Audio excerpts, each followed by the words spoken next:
2711 आ रहा है तो प्रॉपर्टी में आपकी जो 10 लाख की प्रॉपर्टी है वो 1 करोड़ की हो जाएगी। 1 करोड़ की प्रॉपर्टी 10 करोड़ की हो जाएगी। नहीं तो 1 करोड़ की प्रॉपर्टी 0 की हो जाएगी, या फंस जाएगी या ब्लॉक हो जाएगी। तो ये सारी चीज़ें हमें देखनी पड़ती हैं। 5, 8, 12 हाउसेज होते हैं, ये बड़े बड़े गंदे हाउसेज हैं। ये 8, 12 खास करके 6, 8, 12 जो सा हाउस है वो बहुत ही ज़्यादा गंदा होता है। इसमें आपके खर्चे भी करवाएगा, प्रॉपर्टी फंसा भी देगा, और दुश्मन अगर 7 भी आ गया बीच में तो ओपन एनिमी आके खड़ा हो जाएगा आपके प्रॉपर्टी के अंदर। और ओपन एनिमी कोई भी रिलेटिव भी हो सकता है, कोई भी हो सकता है जो आपकी प्रॉपर्टी के बीच में आके खड़ा हो जाए और आपकी प्रॉपर्टी फंस जाए।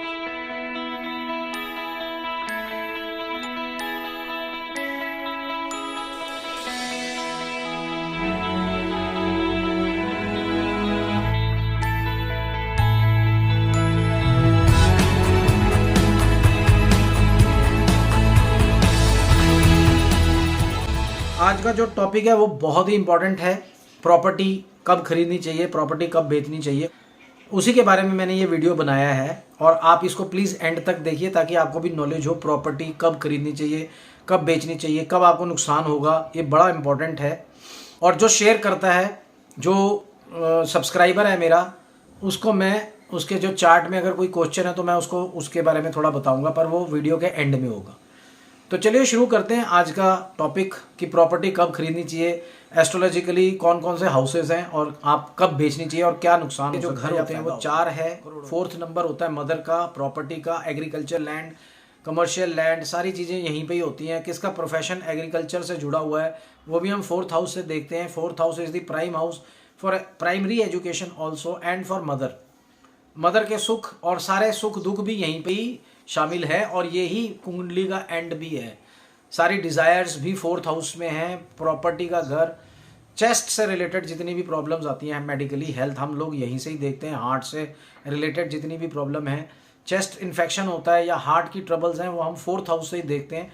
और आयुर्वेदिक मेडिकल एस्ट्रोलॉजी में उसका ट्रीटमेंट भी छुपा हुआ है। आप मेरे सारे वीडियोज़ को देखिए, उसमें वाता पित्ता काफा दोष मैंने बताया हुआ है। 4th हाउस और उसके जो लॉर्ड्स हैं, पित्ता दोष जौन सा होता है वो सन और मार्स से रिलेटेड है। वो हार्ट ट्रबल्स देता है या हार्ट एलिमेंट्स देता है।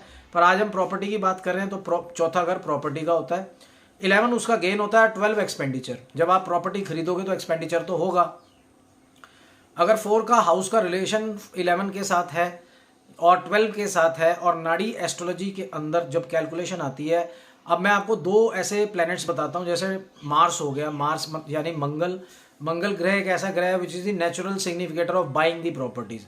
और सैटर्न शनि ऐसा ग्रह है जो कि it is a natural significator of selling the properties. जब शनि की दशा आती है तो प्रॉपर्टी सेल होती है, खरीदी भी जाती है, पर कमर्शियली वो सारा देखना पड़ेगा। इंडिविजुअल के ऊपर ये चार्ट टू चार्ट मायने रखता है कि क्या उसकी कुंडली है।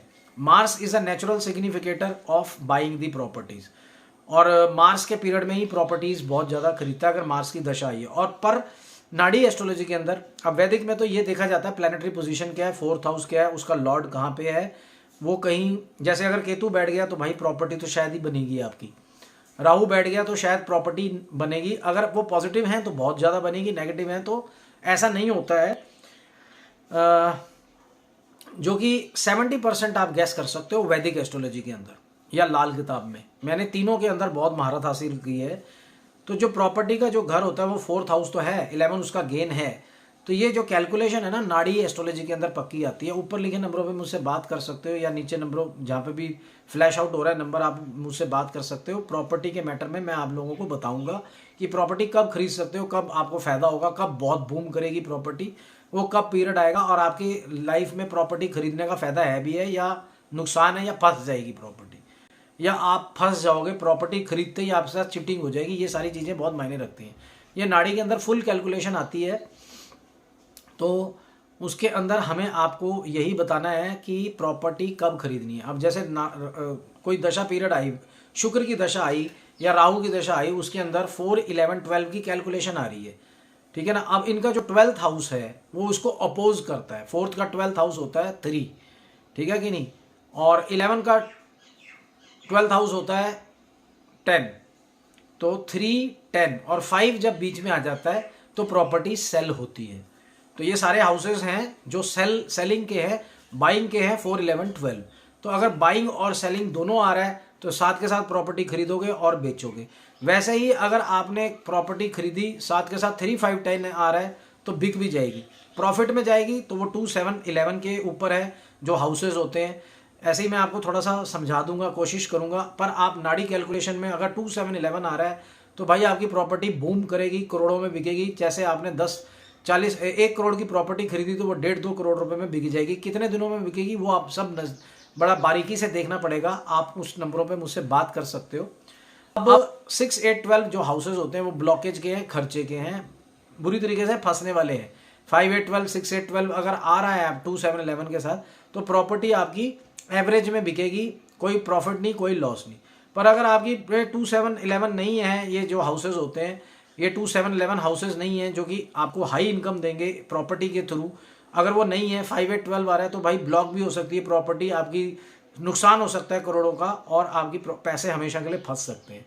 तो ये प्रॉपर्टी का जो सा है ना, इसमें आपको एक बारी चेक करवाना चाहिए नाड़ी एस्ट्रोलॉजी के अंदर। इन नाड़ी चेक नहीं करूंगा मैं आपकी, नाड़ी एक मैथमेटिकल कैलकुलेशन है। हम लोग पोजीशंस देखते हैं, 4th हाउस, उसका लॉर्ड कहाँ बैठा है, उसका लॉर्ड कौन है। 4th हाउस का लॉर्ड अगर मंगल है, वो मून का परमानेंट हाउस है तो गर्म ग्रह ठंडा पड़ जाता है। ऐसी तरीके से अगर सैटर्न है 4th हाउस का तो मून का वो परमानेंट हाउस है, तो सैटर्न अगर है विष दोष भी लग जाता है, तो ऐसी प्रॉपर्टीज भी मरती हैं। अगर केतु बैठ गया वृष राशि में है या नेगेटिव है केतु, तो अगर वो नेगेटिव आ रहा है, क्योंकि वृष राशि में भी नेगेटिव नहीं आता है, कई बार केतु पॉजिटिव आता है नाड़ी के अंदर। जरूरी नहीं है कि वृष राशि में केतु नेगेटिव होगा 4th हाउस में।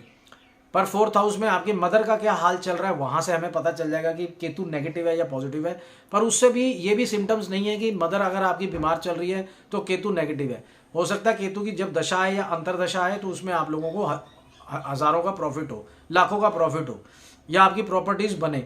अब वैसे ही गज केसरी योग लगा होता है, जैसे जुपिटर और चंद्रमा के साथ 4थे घर में गज केसरी योग लग गया तो लोग सोचते हैं प्रॉपर्टियों का राजा मिलेगा। मैंने तो भिखारी भी देखे हैं उस टाइम पे, लोगों को भीख मांगते भी देखा है, कोई प्रॉपर्टी नहीं है, रेंट में रह रहे हैं। उसमें देखना पड़ता है जुपिटर के अंदर 4, 11, 12 प्लस 2, 7, 11 आ रहा है तो प्रॉपर्टी में आपकी जो 10 लाख की प्रॉपर्टी है वो 1 करोड़ की हो जाएगी, 1 करोड़ की प्रॉपर्टी 10 करोड़ की हो जाएगी।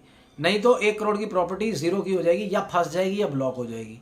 तो ये सारी चीज़ें हमें देखनी पड़ती हैं। 5, 8, 12 हाउसेज होते हैं, ये बड़े गंदे हाउसेज हैं।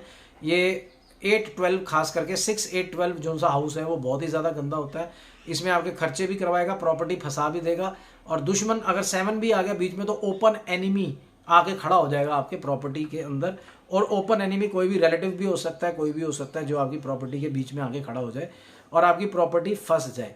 तो सबसे मैं बार बार बोल रहा हूँ, मेरी रिक्वेस्ट है कि आप नीचे नंबरों पे मुझसे कांटेक्ट कर सकते हो। It is a very prime question. लाखों की प्रॉपर्टी खरीदनी है, चंद पैसों में आपको पता चल जाएगा कि इस पीरियड में खरीदनी है तो फायदा होगा या मेरे को नुकसान होगा, और मेरे क्या ग्रह चल रहे हैं, क्या दशा पीरियड चल रही है, क्या अंतरदशा चल रही है, और इन टोटल आपके दशा पीरियड्स में प्रॉपर्टी लिखी है या नहीं लिखी है। That is very very prime question. तो उम्मीद करता हूँ आपको अच्छा लगा होगा वीडियो आज का। अगर आपको कोई भी क्वेरी है आप नीचे मैसेज कर सकते हो, नंबरों पे मुझसे बात कर सकते हो। व्हाट्सएप नंबर है, इस पर पहले आप टाइम ले लें और फिर बात करें। प्रॉपर्टी का एक बहुत बड़ा प्राइम क्वेश्चन होता है। आप लाखों करोड़ों की प्रॉपर्टी अगर जब खरीद ही रहे हो तो थोड़े से चंद पैसों में अगर आप पता कर लोगे कि ये प्रॉपर्टी, इसमें कोई वहम वाली बात नहीं है। मैं आपसे हाथ जोड़ के रिक्वेस्ट कर रहा हूँ, ये वहम नहीं है, ये मैथमेटिकल कैलकुलेशन है। सरदार हो, सिख हो, हिंदू हो, मुस्लिम हो, एक बारी इस मैथमेटिकल कैलकुलेशन को ज़रूर अपनाएं। आपको पता चल जाएगा कि प्रॉपर्टी में रह रहा हूँ या रेंट पे ही रहूँगा सारी ज़िंदगी, या मेरी प्रॉपर्टी कभी बनेगी तो कब बनेगी, और अगर बनी थी है तो वो कितने कौन से एरिया में बनेगी, क्या फ़ायदा होगा उसका, 5 स्टार जैसी बनेगी या बिल्कुल झोपड़ा बनेगा। तो ये सारी चीज़ें बड़ी इंपॉर्टेंट है। उम्मीद करता हूँ आपको आज का वीडियो अच्छा लगा होगा। तब तक के लिए ओम नमः शिवाय।